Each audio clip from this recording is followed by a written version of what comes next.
So kung susuriin nyo, base sa President yung salitang forthwith, hindi naman po ibig sabihin nun, kinaumagahan, agad-agad, dali-dali.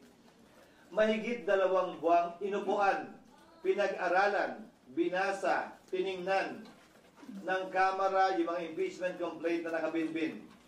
Mahigit 2 buwan, hindi finorward ng Secretary General ang impeachment complaint sa tanggapan ng Speaker para i-refer sa plenary at sa Committee on Justice. Magkatabi lamang naman ang kwarto tulad sa Senado ng Secretary General at ng Speaker, ang Secretary ng Senate at ng Senate President. Bakit naman kami bigla ang sasabihan gumalaw umakto agad sa loob lamang ng ilang oras?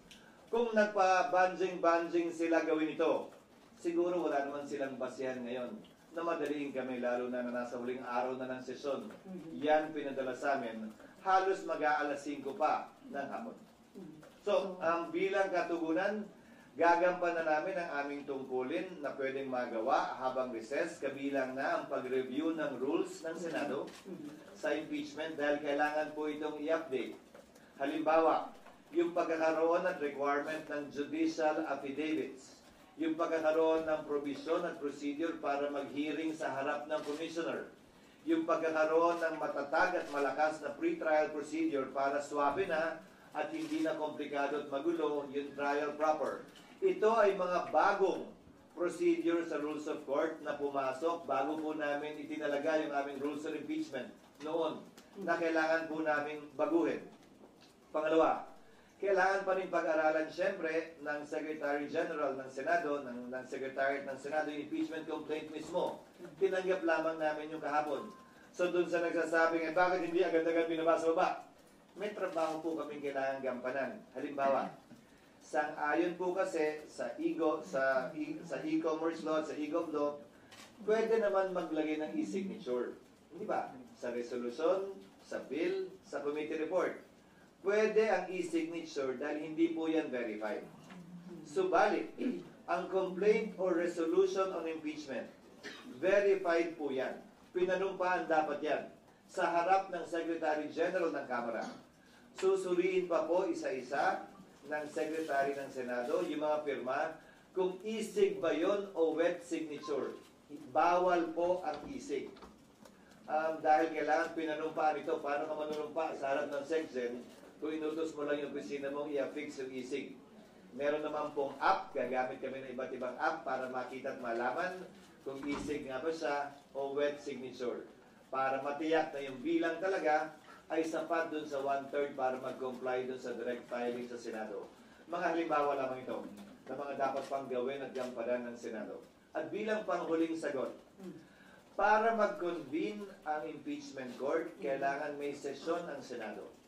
Para manumpa ang impeachment judges, kailangan may sesyon ang Senado.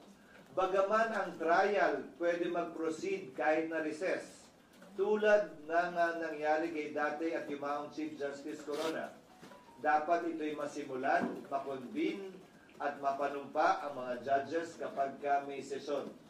So kung may mangyayari mang aksyon o kaganapan kaugnay nito, yan ay mangyayari sa June 2, pag-resume ng Senado, matapos ang eleksyon at pasyayan ng mayoriya ng Senado kung aamyendahan ba yung rules, anong ilalagay sa rules, i-authorize ba tulad ng nasa rules of court ngayon na supletorily applicable, na pwedeng mag-hearing habang recess dahil may 12 senador pa namang maiiwan.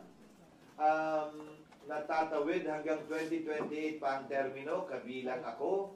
12 lamang naman ang matatapos ang termino. Gagawin ba yung parang sa rules of court, I'm only citing examples, na i-authorize yung 12, parang hearing before a commissioner, natanggapin lamang yung ebidensya. Ito'y court of record naman kasi. Ibig sabihin, kahit na wala pa at hindi personal na narinig yung ebidensya, mababasa naman. Gaya ng sinabi ko, ginawa yan noong panahon ng impeachment ni dating Chief Justice Renato Corona. Tumuloy yung impeachment trial bagaman nag-adjourn na ang Kongreso at ang Senado. Nasa rules namin. Hindi na kailangan maging extraordinary pa. Pero ulitin ko, kailangan nasimulan at sinimulan ang trial ng may sesyon dahil kailangan mag-convene ang impeachment court ng may sesyon.